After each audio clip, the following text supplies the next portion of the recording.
एक बात बताइए, धर्म किसको कहते हैं? हम लोग जो धर्म के नाम से जिसकी बात करें तो बंटवारा करते हैं। धर्म कहते हैं किसको?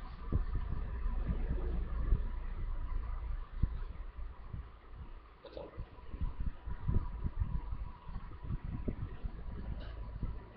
ये अपन लोगों ने मान लो कहीं मंदिर बना लिए, कहीं मस्जिद बना ली, कहीं गिरजाघर बना लिए, कहीं गुरुद्वारे बना लिए, और उनमें हम लोग जा कर के अपने आप को शरीक करते हैं। ये धर्म ही नहीं।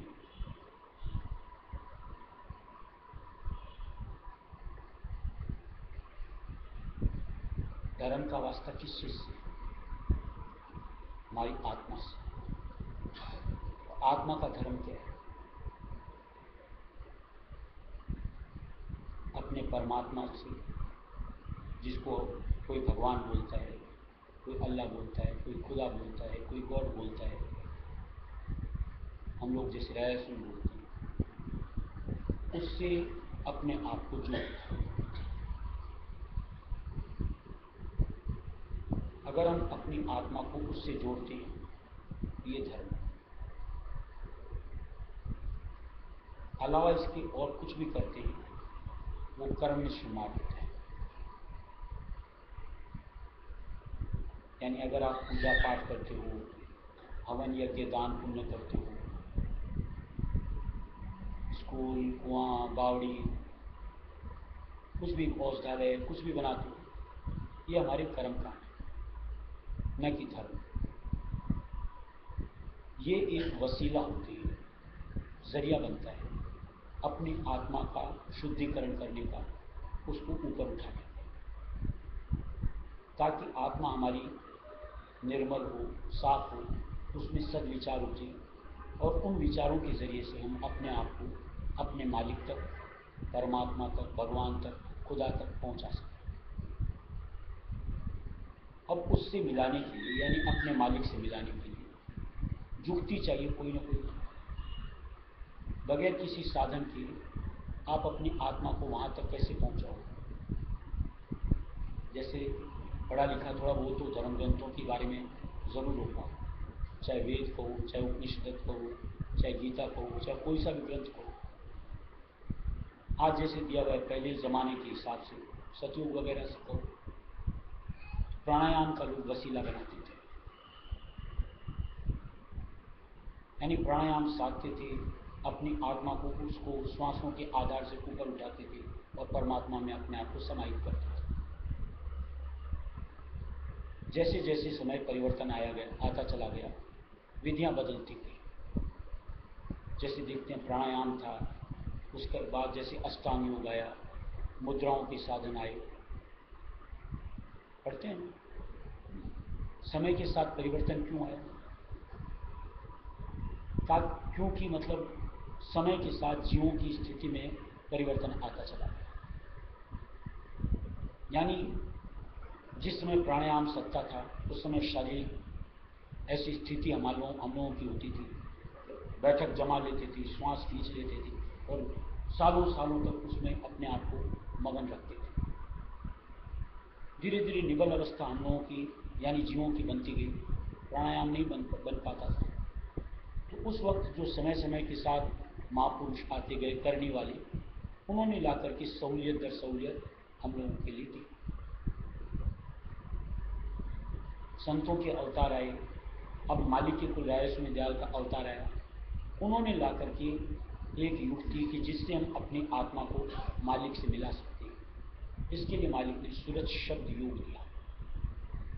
सूरत नाम हमारा यानी आत्मा का, सूरत का गुण आत्मा का गुण है कि अपने आप में रत होती है, आनंद मगन जिसको कह लो, उसको प्यार की बोली में संतों ने सूरत कह के बयान किया। शब्द कहो उस परम पिता का ध्वन्यात्मक शब्द, जैसे वेदों में दिया हुआ है ओम है, वो ब्रह्म का ध्वन्यात्मक शब्द है। देख लो जो प्राणायाम करते थे या अष्टांग योग करते थे या मुद्राओं के साधन भी करते थे, वो ओम शब्द के आधार से उन क्रियाओं को आगे बढ़ाते थे। न कि ये अपन मान लो इतने श्लोक कहते हैं, इतने मंत्र कहते हैं, ये जरिया नहीं होता था। वह ध्वन्यात्मक शब्द के आधार से उन गतिविधियों को किया जाता था। अब आकर के मालिक ने अपना ध्वन्यात्मक शब्द, जो कि सृष्टि के आदि पुरुष राधा स्वामी शब्द ला करके दिया। ये कोई स्त्री पुरुष का नाम नहीं, ये एक ध्वन्यात्मक शब्द है। सूरत को यानी आत्मा को, शब्द यानी राधा स्वामी में, योग यानी उससे मिलाना है, ये सूरत शब्द योग है। और इसकी विधि के लिए हम लोगों को आज के समय के हिसाब से सहजता के साथ में ध्यान योग का जरिया दिया गया।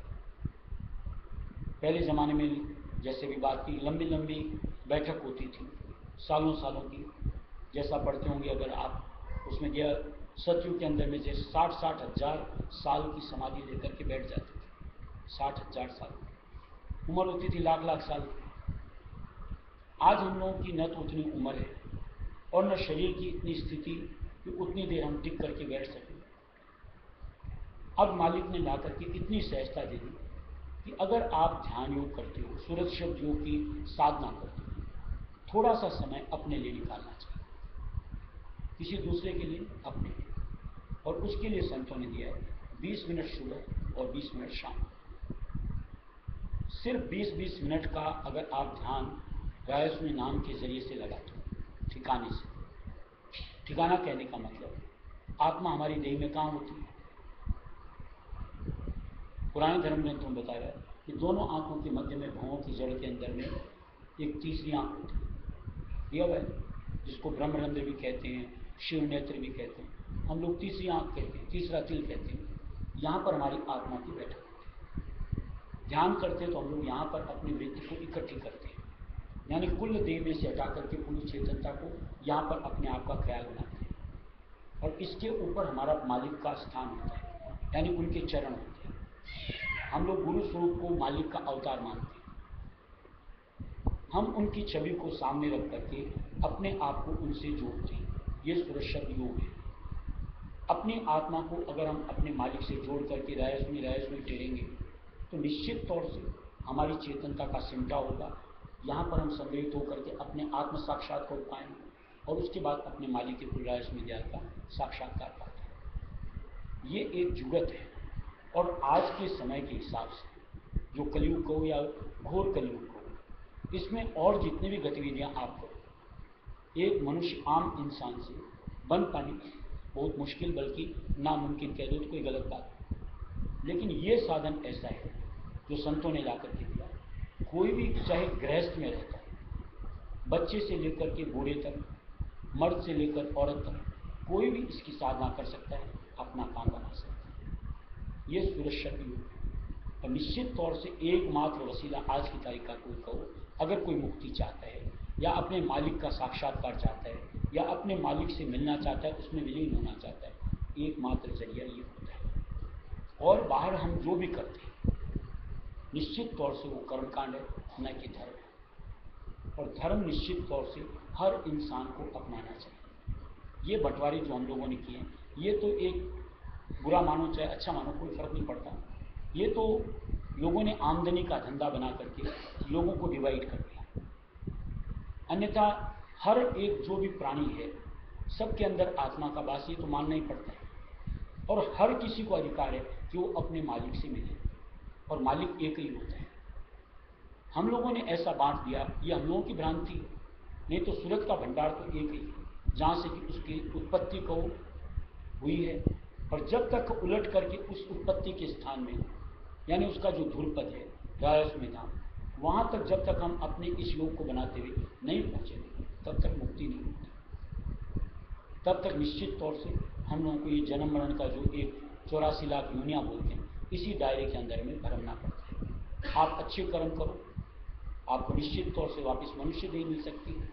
गलत कर्म करोगे नीची योनियों में जाना पड़ता है, चाहे पशु कहो, चाहे पक्षी कहो, कीड़े मकोड़े कहो, वनस्पति कहो, कहीं पर भी किसी न किसी चोली में आपको जाना पड़ता है। यानी अगर कहो एक दो शब्दों के अंदर में, तो मुक्ति का साधन हमारे हाथ में। चाहे अपना काम बनाना, हमेशा हमेशा का ये जन्म मरण से निस्तारा, तो निश्चित तौर से साधना एक सुरक्षित योग के अलावा आज की तारीख के अंदर में और आइंदा के वास्ते में इसके अलावा दूसरा कोई जरिया हो नहीं सकता। लोग बात बोलते हैं, जैसे मान लो कि हवन करो, दान पुण्य करो, पूजा पाठ करो, इनसे निश्चित तौर से कुछ बाहर का इंतजाम हो सकता है। लेकिन जहाँ आप लोग जैसे देखते भी हो, इनसे अंतर का हाल कहीं हमारा इसका ताल्लुक बनता ही नहीं। देखते हो आप लोग, जैसे कोई हवन यज्ञ करते हैं, कितना बाहर के अंदर में वृत्ति का पसार होता है। बाहर की वृत्ति के पसार से चेतनता छींचती है, खर्च होती है। चेतनता का खर्च करके कोई चाहता है कि मेरी मुक्ति होगी, कतई नहीं हो सकती। जो मान लो आज पुराने जमाने से जो करते आ रहे थे, चाहे प्राणायाम करते हो, चाहे कोई और दूसरा साधन करते हो, क्या वो मूर्ख थे? उन्होंने ये बाहर की युक्तियां क्यों नहीं अपनाई? इनमें अपने आप को जोड़ करके अपने आप को क्यों नहीं जोड़ा? बड़े बड़े चाहे आज वशिष्ठ जी को कह दो, विश्वामित्र जी को कह दो, किन्हीं को भी कह दो, उन्होंने ये युक्तियां क्यों अंतर की, यानी आज ध्यान योग की, यानी सिमटाव की वृत्ति क्यों ली? निश्चित तौर से अंतर में हमारा मालिक, सूरत का जो असली ध्येय कहो, उसका यह निकासी का स्थान को अंतर में। इसलिए बाहर के ताम झाम की जगह अगर अंतर में अपना समय, जैसे कहा 20 मिनट सुबह 20 मिनट शाम का दो, निश्चित तौर से आपको उसका सुफल हाथ लगता है। और संतों ने ला करके ऐसा रास्ता दिया है, अगर कोई तरीके से करता है, तरीके से मतलब अपनी यूँ को बाहर की जो दिन भर की दिनचर्या होता है उसके ऊपर भी अपना कंट्रोल होना चाहिए। कंट्रोल होना चाहिए का मतलब ये होता है कि गलत कर्मों में शरीक मत हो, वृत्ति को बहुत ज़्यादा कहीं पर बिखेरो मत, अंतर से एक नाम के आधार के साथ अपने आप को जोड़ते चलो। निश्चित तौर से उसके बाद अगर ध्यान योग में अपने आप को शरीक करोगे तो अपना वृत्ति का सिमटाव नाम के प्रति और मालिक के कुल्य के निस्वरूप के प्रति बनता है और उससे चेतनता हमारी ऊपर की तरफ उठती है। संतों ने खुला चैलेंज दिया है और आम जीवों के लिए राय सुनत में दिया है। यहाँ हम लोगों में न तो कोई हिंदू होता है, न कोई मुस्लिम होता है, न कोई क्रिश्चियन होता है, न कोई ईसाई होता है। यानी राय सुनत में हर कोई शरीक हो सकता है, अपना काम बना सकता है। चाहना अपने मुक्ति उद्धार की होनी चाहिए, अपने धर्म की होनी चाहिए, जिसके लिए महाराज ने एक नया शब्द बनाया है कि धर्म सूरत का एक है, यानी आत्मा का एक ही धर्म है कि निज स्वामी माँ ही समावे, अपने मालिक के कुल रायस में दयाल में जाकर के अपने आप को संभाले, एकमात्र धर्म, बाद बाकी जितना भी है सब कर।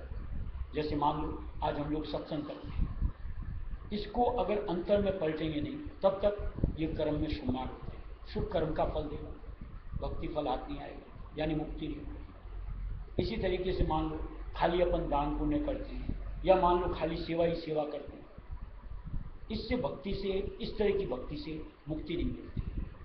ये बाहर का कुछ साधन मालिक ने दिया है अपनी वृत्ति को समेटने का, बाहर के बिखेर से अपने आप को मालिक के साथ जोड़ने का साधन, लेकिन अंतर में आना ही पड़ेगा। बाहर अपन चाहे कहीं भी जाकर के भटक, जैसे आज बोलते हैं भगवान राम को मानने वाले अयोध्या में भगवान राम, भगवान कृष्ण को बोलते हैं भगवान मथुरा में है या वृंदावन में है, ये सब हमारी मन की धारणा है। आज जैसे हम लोगों के रायस दयाल के अवतार आगरा में आए, या इसी तरीके से मान लो हमारे महाराज थे यहाँ पर आए, अब कोई बोलता है कि आगरा में जाकर के या रायस बाग में आकर के कि हम लोगों को रायस दयाल के दर्शन मिले, मन की गलत धारणा। बाहर में तो जो भी अवतार है, चाहे भगवान राम का या चाहे भगवान कृष्ण का है या संतों का है, जहाँ पर जैसे जीवों की देखते हैं दशा, उस जगह वो अवतार लेते हैं, जीवों का काम बनाते हैं। समय के ऊपर जो जीव उनकी सानिध्यता लेते हैं, उनके वचनों को मानते हैं और उनके अनुसार अंतर में अपने आप की गति बनाते हैं, उनका मुक्ति उद्धार होता है। हमारी चाहना अगर आज की तारीख में बनती है मुझको अपना मुक्ति उद्धार करना, तो ऐसे संतों की तलाश जो मालिक के कुल के अवतार होते हैं, उनको जो ढूंढना है, उनके अधीन होकर के मुक्ति का साधन लेना, अंतर की कार्रवाई में अपने आप को जोड़ना, तो हासिल हो सकती है। नहीं तो निश्चित तौर से जो करोगे, अच्छे कर्म चाहे करो, जैसे पूजा पाठ वगैरह जो कुछ भी करो, निश्चित तौर से अच्छे बजाय और, लेकिन मुक्ति का साधन, शुभ कर्म का फल मिलेगा। आगे हमारी मान लो सुख भोग भी मिल सकते हैं, बहुत धन दौलत माया मिल जाएगी इस जिंदगी में, आगे की जिंदगी, लेकिन उनसे जीव की मुक्ति नहीं होती। और आप यूं को मतलब दावा करके पुख्ता नहीं कह सकते कि मुझको ऐसा होगा। यानी आपके पास मान लो बहुत ज़्यादा सुख आ गया, तो जैसा हम लोग देखते हैं जिनके पास भौतिक सुख ज़्यादा होते हैं, उन लोगों का बिगाड़ खाता बनता चला जाता है, यानी उल्टी दिशा में उनकी यूं को बहाव का रास्ता बनता चला जाता है। कोई शराब में, कोई जुए में, कोई चोरी जारी में, इनमें अपने आप की वृत्ति को खत्म कर देता है। लेकिन जो संतों की शरण से जुड़ गया, निश्चित तौर से चाहे उसके पास सुख के साधन कम, लेकिन अंतर का सुख यानी मालिक का आधार पाकर के जो आत्मा का सुख मिलता है, उसका कोई बयान हो ही नहीं सकता। और आत्मा की जो तृप्ति कहो, एकमात्र मालिक के निज नाम में और मालिक के निज स्वरूप में समाने से ही मिलती है। ये बाहर की कुछ भी, इन सब में निश्चित तौर से आनंद जरूर हो सकता है, मुक्ति नहीं हो सकती। और हमें मुक्ति चाहिए, और जिनको चाहिए उनके लिए मालिक ने एक सीधा साधा रास्ता ला करके दिया है। कोई भी चाहे अपना आकर के काम करे। समय काटने जग में आया, समय पूर्ति परिभाषा,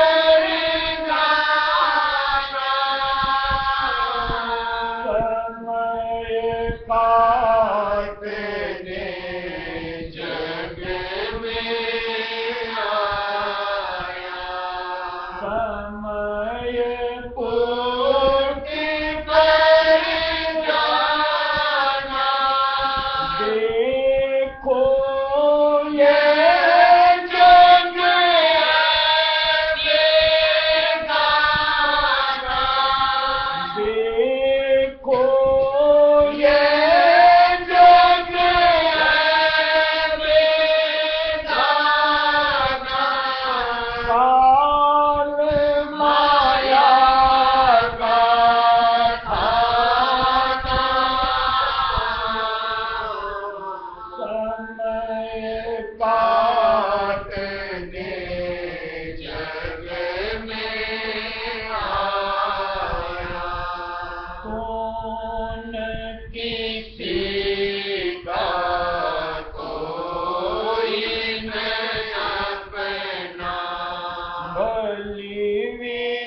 काटने जग में आया। कर्मों को संग लेकर आना। कर्मों के संग जाना। कर्मों को संग लेकर आना। कर्मों के संग जाना। सत्संग करके चेत करो।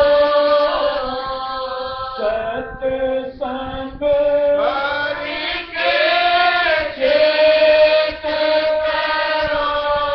मैं कौन से कर्म कमाना।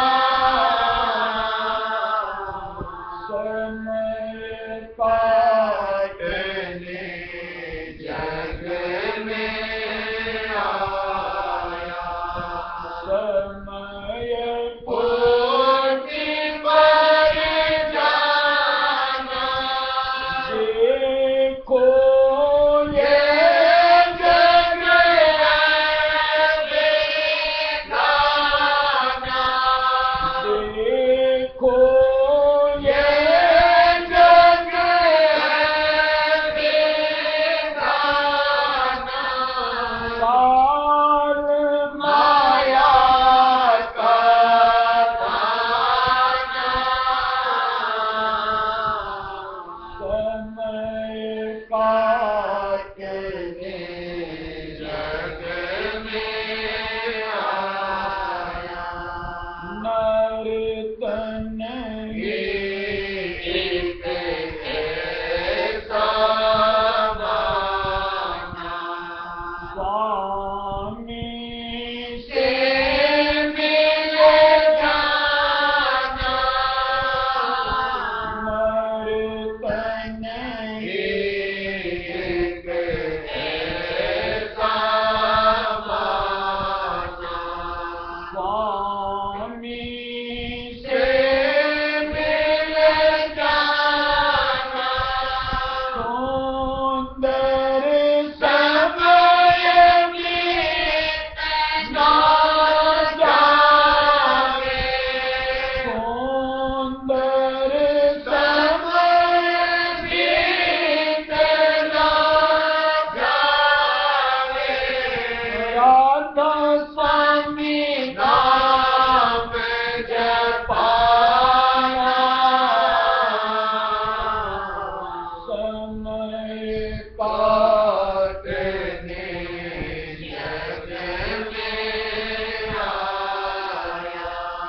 समय पूर्ति पर जाना। देखो ये जग है बेगाना। देखो ये जग है बेगाना। काल माया का ताना। समय काटने जग में आया। जैसे कहते हैं ना 84 लाख योनियां होती हैं। 84 लाख योनियों में एकमात्र मनुष्य चोला ऐसा होता है जो कर्म से जुड़ता है। इसके अलावा 83,99,999 जो और चूल्हे होते हैं वो सिर्फ भोग होते हैं। उनमें नए सिरे से कर्म लागू नहीं होता। जैसे मान लो कि आज पशु होते हैं, कोई आके सींग मार दिया, उनको कोई कर्म नहीं चढ़ता। जैसे सांप आता है आके काट लिया, कोई कर्म नहीं चढ़ता। लेकिन मनुष्य अगर एक कड़ा बोल भी बोलता है उसके ऊपर कर्म चढ़ता है। जिसके लिए आज रामायण में दिया हुआ भी है कि एक मनुष्य देह ऐसी है कि जो सीढ़ी के बतौर है। चाहो तो आप चढ़ करके ऊपर जा सकते हो और चाहो तो कर्म करते करते नीचे यानी 84 लाख योनियों में जा सकते हो। ऊपर चढ़ने का मतलब भक्ति के कर्म करते करते अपने आप को मालिक से भी मिला सकते हो। अब ये कर्म किस तरीके के हमसे बनने चाहिए, इसकी समझ सत्संग के अलावा और कहीं नहीं होती। जैसे भी अपन ने बात की कि मान लो हम लोग अपनी तरीके से अच्छे कर्म करते हैं, जैसे खूब पूजा पाठ किया, खूब दान पुण्य किया, खूब परोपकार किया, खूब सेवा की, लेकिन 84 लाख योनियों से निस्तारा नहीं। आपने शुभ कर्म इकट्ठे किए, वापिस आपको मनुष्य देह का हक मिलता है, लेकिन मालिक से मिलने का यानी आत्मा को परमात्मा से मिलने का सुयोग नहीं मिलता। भक्ति के कर्म में जुड़ो यानी सुरक्षित योग यानी एक साधना में जुड़ो, अंतर तो आपकी राह बनती है अपने आप को मालिक से मिलाने। अब वो योग के लिए एक साधन चाहिए, जरिया चाहिए। मालिक उस साधन को देने के लिए अपने अवतार को इस मंडल में भेजते हैं। हम लोग क्या होता है कि मनुष्य देह पा लेते हैं, इठलाते फिरते हैं। कोई अपने रूप के ऊपर इठलाता है, कोई अपने बल के ऊपर इठलाता है, कोई धन के ऊपर इठलाता है, कोई अपने परिवार के ऊपर इठलाता है। एक थपेड़ा आता है काल का, चारों खाने चित। जैसा मालिक ने दिया कि समय पूर्ति पड़ जाना, गिनी चुनी श्वासें लेकर के आती है, ये तो मानते हैं। ऐसा तो है नहीं कि हम तो 100 साल ही जिए। जिस दिन वो श्वासें खत्म हुई, आपका जाने का नंबर आ गया। अब इस बीच में अगर आपने भक्ति के कर्म कर दिए तो निश्चित तौर से आपने अपना साधन बना लिया मालिक से मिलने का। और अगर इसको खो दिया ऐसे दुनिया के सांसारिक कामों में या यूँ को परोपकार में या ऐसे कि अपने शुभ कर्म को करने में, तो निश्चित तौर से उन कर्मों के हिसाब से आपका अगला चोला यानी अगली देह क्या मिलेगी, कहाँ जाना है आत्मा को, वो निर्धारित होता है। लेकिन मालिक से मिलने का इनसे कोई लेना देना ही नहीं। इसका मतलब ये नहीं होता है कि हमें कोई ऐसा कोई परोपकार का, सेवा का कुछ भी नहीं करना चाहिए, ऐसा निश्चित तौर से। लेकिन ये भी हमको अपने गुरु के आदि होकर के उनके मार्गदर्शन में करना है। आप पुराने धर्म ग्रंथों को पढ़ते हो, पहले गुरु आश्रम क्यों बनते थे, या जैसे अपन लोग पढ़ते हैं कि जैसे कोई समझ लो वयस्क हो जाते थे, वानप्रस्थ आश्रम लेते थे, फिर संन्यास लेते थे, कहाँ जाते थे, गुरु आश्रमों में जाते थे। क्यों जाते थे, मुक्ति का साधन पाने। दान पुण्य तो मान लो जो राजा महाराजा थे अपनी तरह से खूब खूब भर भर के लोगों को दान देना एक प्रथा थी, लोग करते थे, लेकिन वो वसीला नहीं होता था मुक्ति का। लेकिन जहाँ आज उम्र के साथ उनको समझ आती थी अब मुझको अपना काम बना लेना चाहिए, तो उन सबको ठुकरा करके गुरु आश्रम में जाकर के अपनी मुक्ति में लगते थे। आज उतना साधन हमारे पास है ही न, तो समय है। उस समय तो मान लो ऐसा होता था कि आपको एक समय थी कि बाप के रहते बेटा नहीं मरता था, कहते हैं ना, तो लोगों को इंतजार रहता था मेरा बाप या मेरा नंबर आने वाला, चेत होता था। अब मालिक ने क्या दिया कि आप जब आपको समझ आ जाए अपने लिए, उस वक्त से अपने काम बनाने में जुट जाओ। समय का इंतजार नहीं करना चाहिए। चाहे वो बचपन की उम्र हो, उसमें समझ आ जाए उस समय जुड़ जाओ। उस समय नहीं आई, आप जवान होते हो तब समझ आ जाए उस समय जुड़ जाओ। उस वक्त भी नहीं आई, प्रौढ़ अवस्था आई, उस वक्त समझ आई, उस समय जुड़ जाओ। यानी जितना भी समय आपका आप सुधार में लगा लीजिए अपनी मुक्ति के, वो आपके लिए सफल होता है। और इसी में अगर आपने न कुछ अपने लिए सोचा न समझा, खाली इसी तरीके से जिंदगी का निर्वाह करके चले, तो निश्चित तौर से मनुष्य देह हाथ से चले जाएगा। और फिर इसमें जैसे कर्म किए उस अनुसार आपका भोग निर्धारित हो जाएगा। इसलिए मालिक ने क्या दिया, नर्तन ही एक ऐसा बात है, मनुष्य देह एकमात्र ऐसा चोला है कि स्वामी से मिलना, कि आप अपने मालिक से रायस में दयाल से मिल सकते हो और किसी चोले में। और मालिक की दया से आज हम लोगों के पास नर्तन है, चाहे तो भक्ति करते हुए अपने आप को मालिक में समाहित कर सकते। मालिक ये नहीं बोलता कि घर गृहस्थ छोड़ो, ये छोड़ो, वो छोड़ो, बस थोड़ा संयम करना है। यानी अभी जो हम लोग बिना सोचे समझे कहीं पर भी किसी भी तरीके से अपने आप को जोड़ लेते हैं, ये बिना सोची समझी हरकतों से अपने आप को छिटकाना है।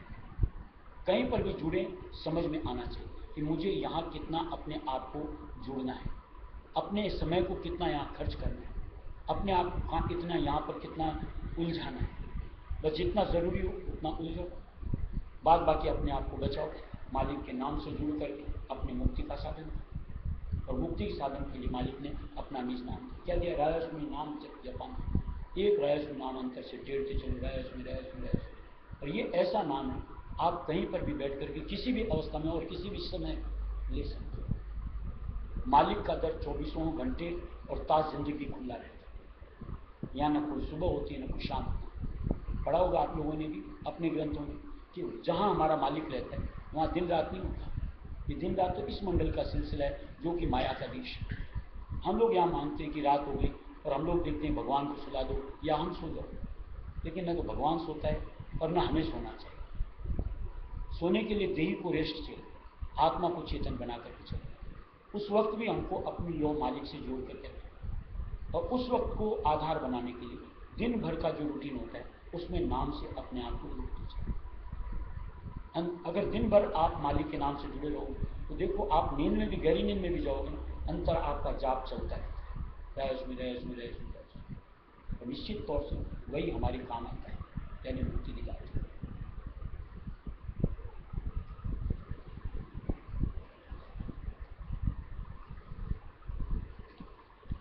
चाहूं देश धूम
लीला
राधा स्वामी राधा स्वामी राधा स्वामी प्यारे राधा स्वामी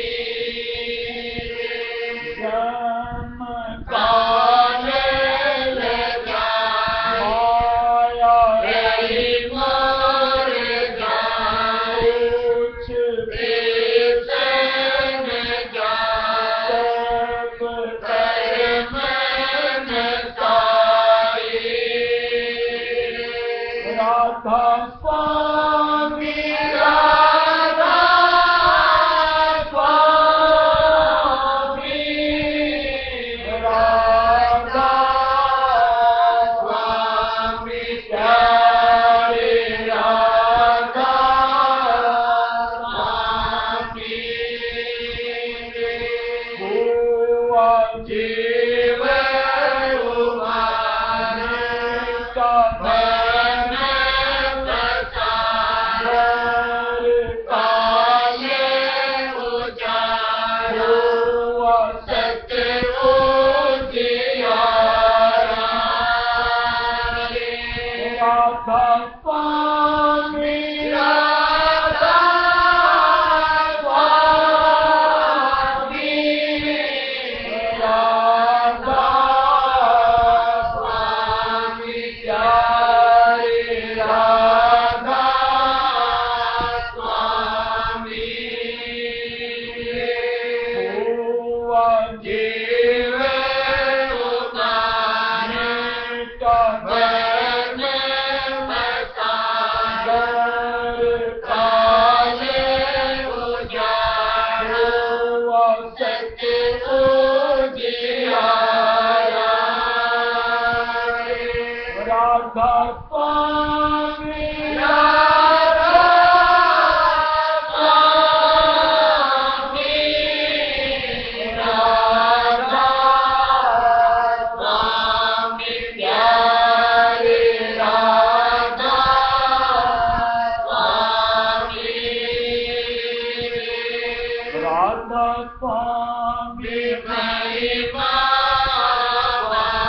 सत गाओ पुकारे बाले कनारों शरण सदाए राधा स्वामी राधा स्वामी राधा स्वामी प्यारे राधा स्वामी राधा स्वामी महिमा सत गाओ पुकारे बाले कनारों शरण सदाए राधा स्वामी राधा स्वामी राधा स्वामी प्यारे राधा स्वामी जऊं देश धूम मची सत गुरु जग जीवन दान लिया अपनाई राधा स्वामी राधा स्वामी राधा स्वामी प्यारे राधा स्वामी मालिक की गजमत का परिवार पहले तीनों को काबिलियत काबिलियत देखी जाती है, ये कर सकता है, ये नहीं कर सकता है। दूसरी, पहले उसको इस लायक बनाया जाता था कि वो रायस्वी मतलब एक जो भी मंत्र चलता था उसको जपने के लायक। अब तो मालिक ने इतना दे दिया कि कोई भी कर्मी जीव सही तरीके से आज रायस्वी नाम का अगर उच्चारण भी नहीं कर सकते, कोई बात, शरण में जुड़ो, मालिक के आधार को लो, कुछ बातें सत्संग के अनुसार अपनी रहनी में उतारो, जाप शुरू, यानी ध्यान योग में अपने आप को जोड़ो, मालिक अपने आप सब। मालिक हमारा अंतर में कहीं बाहर तो है, और अंतर हमारा मालिक से मिलने की चाहत रखता है, मालिक से छुपा नहीं रहता। और जिनकी ऐसी चाहत होती है अपने आप मालिक उससे जुड़ता है, ऐसे जीवों का रिश्ता है। यानी आज के वक्त में अगर कहो ना, इससे सहजता और कुछ नहीं। दोपहर के समय जैसे बात हम लोगों से करनी बनती है नहीं बनती, हम भी जानते हैं और मालिक भी जानते हैं। यानी निश्चित तौर से पूरी तरीके से सचोटी से जिस तरीके से निभनी चाहिए हम नहीं निभा पाते। फिर भी मालिक की मौज ऐसी कि कोई बात, उसको भी मालिक स्वीकार है, जिसके लिए स्वामी जी महाराज ने वार्तिक में क्या दिया कि ये जो तुम कर रहे हो सो नकल है। मालिक जानता है हम असल नहीं कर सकते। यानी निरानिरी एक रायस्वी दयाल की चाल और पूरी तल्लीनता मालिक के चरण कमल में हमसे नहीं बनती। उसके कई कारण होते हैं। एक तो ये मन हमारे साथ जो काल ने जोड़ रखा है, ये जन्मान जन्म से इस दुनिया की गुनाहों करते हैं। अचानक से आज हम लोगों को रायस्वी नाम मिल जाए, अब अचानक से उन सब चाहनाओं से, उन सब गुनाहों से हट करके एक मालिक की चाहना और खाली मालिक की गुनाहों बहुत मुश्किल है। लेकिन फिर भी जैसी तैसी बनेगी, मालिक क्या दे, अब के ऐसी ही मौज है, ऐसे ही सब कुछ आ जाए। यानी जो भी सच्चे दिल से शरण में आ गया, भक्ति बनती है नहीं बनती कोई बात, सेवा जितनी बनती है बनती नहीं बनती कोई बात, लेकिन भावना एक सच्ची एक मालिक की रायस्वी दयाल की प्रति होनी चाहिए। यानी उसके अलावा, यानी मालिक के अलावा कहीं और से अपने आप को नहीं बांधना है। बस एक सोच ये बनाए, बस हकीकत को अनुभव कर करके देखिए, एक मालिक के अलावा, रायस्वी दयाल के अलावा, यानी हमारे गुरु के अलावा दूसरा कोई अपना होता। और तो जितने भी हैं नाते रिश्ते, दुनिया का संसार, जड़ का चाहे चेतन का, समय समय के ऊपर में सब में उतार चढ़ाव आता है। लेकिन उस वक्त भी, यानी उतार या चढ़ाव के वक्त, एक मालिक हर वक्त का हमदम हमारे साथ रहता है। निश्चित तौर से उसी आधार को धारना है और उसी के आधार में अपने आप को, और जिसने ऐसा कर लिया मालिक बात इधर से बेड़ा पार करेंगे, रायस्वी नाम हमको बख्शिश के तौर पर। अब इतनी सहजता से अगर मुक्ति उतार हो सकती है, यानी जन्म मरण से छुटकारा पाया जा सकता है, यानी रायस्वी नाम जहाँ से कि हमारी निकासी वहाँ का वासा मिल सकता है, क्यों नहीं लेना चाहिए। आज यूं को लोग बात तो भूखे प्यासे मरते रहते हैं। देखो आप मुस्लिम धर्म में देख लो, हिंदू धर्म में देख लो, कितने कितने उपवास होते हैं, और हम लोगों को रायस्वी नाम कौन सा ऐसा कठिन दिया गया कार्य कि जो हम लोगों को बड़ी यूं को जोर लगाना पड़ता हो, जिसके लिए बहुत मशक्कत करनी पड़ती है। सहजता और धर्मों के हिसाब से शरद गरम सब कुछ बर्दाश्त कर हम लोगों को मालिक ने दिया है। किसी भी अवस्था में बस कहीं पर भी बैठ जाओ, अंतर मन का एकाकी बनना। उस वक्त जब आप मालिक से जुड़ते हो, प्रयत्न ये करो कि और कोई विचार हमारे साथ न जुड़े, यानी एक नाम और एक मालिक का स्वरूप उस वक्त सिर्फ और सिर्फ हमारे साथ है। अगर ऐसी स्थिति बना पाए, मालिक का लखा चंद लम्हों में होता है। और मान लो ऐसा नहीं भी हो पाता है, झूठा सच्चा 2 नाम आए, 5 नाम आए, 50 नाम आए, 100 नाम आए, जितना मन पड़ता है, जितने नाम आते हैं उसका फल मिलता चला। यानी इतना भी जो हम करते हैं मालिक के लिए, अपनी मुक्ति के लिए, फिजूल नहीं जाता। निश्चित तौर से वो भक्ति फल देगा। भक्ति फल मतलब मालिक की नजदीकी दिलाएगा, मुक्ति उद्धार का जरिया बनाएगा। मालिक का अवतार ही इस मंदिर में इसी निमित्त आता है। हम जैसे निबल जी बस उन एक की शरण में आकर के बस चाहना एक मुक्ति उद्धार के अपने बनाए, और जैसा तैसा हमसे बन पड़ता प्रयत्न करना चाहिए। इतनी सहजता से मालिक अगर ऐसा कुछ ब्यों दे रहा है, बढ़ करके उसका फायदा लेना चाहिए।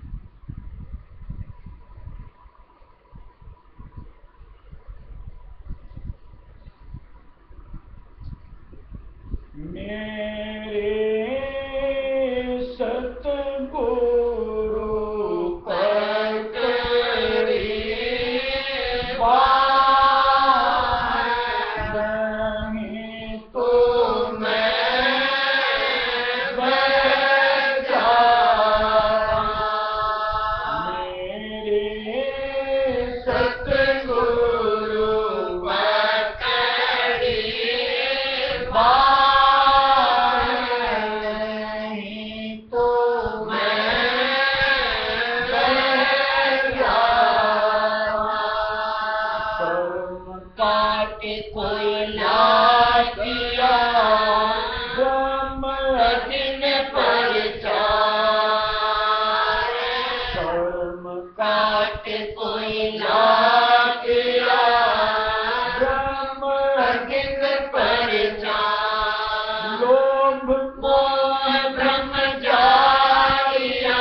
मर्म समझना, ऐसा लगता है कि इससे बड़ी दया और क्या हो सकती कि अगला चूल्हा और जब तक की मुक्ति उद्धार यानी सत्य देश राय सुदेश हासिल नहीं हो, नर्तन पाएंगे।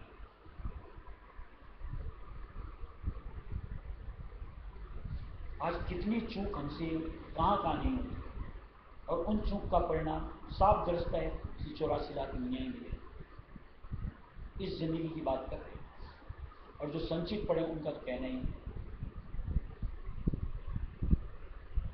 अब हम लोगों को चिंता फिक्र नहीं है, न जाए हमारा, निश्चित तौर से नर्तन मिलेगा, अगले देही में भी संतों का साथ मिलेगा। जितनी कमाई हमसे इस जिंदगी में पड़ेगी, आगे की देही में जब भी आएंगे उससे आगे की कार लेगी, जिसके लिए मालिक क्या दिया कि कर्म काज कोई ना, अब कर्मों का रखा रखा। अब जितना भी बनेगा मालिक की भक्ति कर करके उन सबको स्वाहा कर दें। एक नाम लो, न जाने कितने कर्म साफ होते, बढ़ चढ़ करके नाम लो, संचित की ढेर सफा होते। इतनी अगर सहजता से अगर मालिक मुक्ति का साधन देते हैं, इससे बढ़कर के उस परम पिता की महिमा क्या हो सकती। और ये सिर्फ बातें की बात नहीं है। हम लोगों को मालिक ने न जाने कितनी बार दर्शाया, ये फलाना कि वहाँ था, ये इसका दूसरा जन्म है, ये इसका तीसरा जन्म। साफ दिखता है कि मालिक की सिर्फ कथनी नहीं, हर वाक्य सत्य। और देखो कैसे मालिक अपनी शरण से जोड़ करके रखता है। और सिर्फ यहाँ ही क्यों, जहाँ ऊपर के मंडलों में लेंगे वहाँ भी मालिक का साथ है। अरे यार, इतना अगर विश्वास मिल जाए फिर आगा पीछा क्या सोचना। एक निर्मल भक्ति परम पिता की कर गुजरो, देखो कितना आनंद और कितनी सहजता भक्ति कमाने में, मुक्ति को पाने। अज्ञाने भटकत फिरे जाति वरण अभिमान, अज्ञानी भटकत फिरे जाति वरण अभिमान, सतगुरु शब्द सुनाया मन परी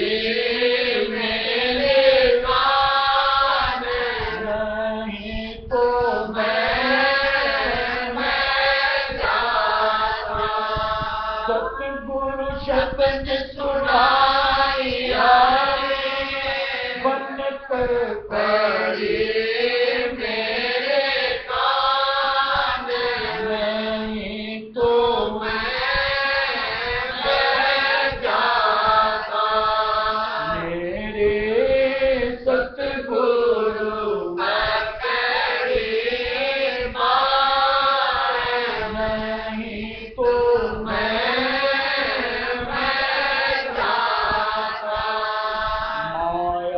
ममता तजे गई विषया नाहि समाये, माया ममता तजे गई विषया नाहि समाये। कहे कबीर सुनो भाई साधो, हट तजे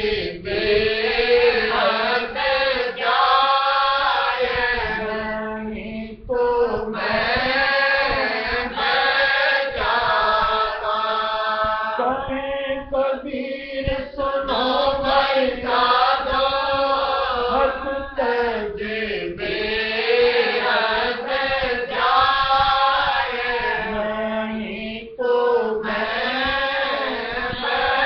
जाता। मेरे सतगुरु पकड़े मान, नहीं तो मैं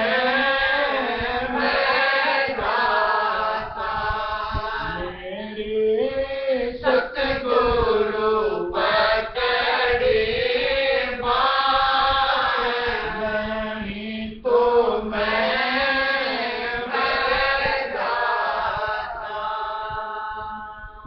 मालिक का कितना शुक्र किया जाए। अगर मालिक का साथ नहीं मिला तो निश्चित तौर से इस भवदार के अंदर मन भी काम भटकते ही फिरते दर्द है। निश्चित तौर से नर्तन आज पाया, आगे का ठिकाना ही नहीं। अब निश्चित तौर से ऐसा लगता है हद को तजेंगे बेहद जाए, यानी अपने देश, जिसके लिए स्वामी जी मान दिया कि सोना पड़ा तेरा तक पर, निश्चित तौर से वो हमें आ सकता। इतना यकीन अंतर में समा जाता है। बस अंतर से अगर संभाल रखते हुए, मालिक का गुण गाते हुए, नाम का जाप करते हुए अगर सिमटते चलेंगे, बड़ी आसानी के साथ भक्ति चरम तक पहुंच सकते। और नहीं तो भूल चूक ये सब करते हैं तो जो एक प्रत्यक्ष एहसास इस जिंदगी में मालिक के साथ का मिलना चाहिए वो नहीं तो इस जिंदगी को खुशहाल बना करके इसका भी आनंद ले सकते हैं, लुत्फ उठा सकते हैं। यानी यहाँ बैठे बैठे उस मालिक की अनुभूति हम पा सकते हैं कि हम उनका साथ पाए, उनके दर पे बैठते हैं। और निश्चित तौर से उस अवस्था का कोई बखान नहीं। राधा करूं भी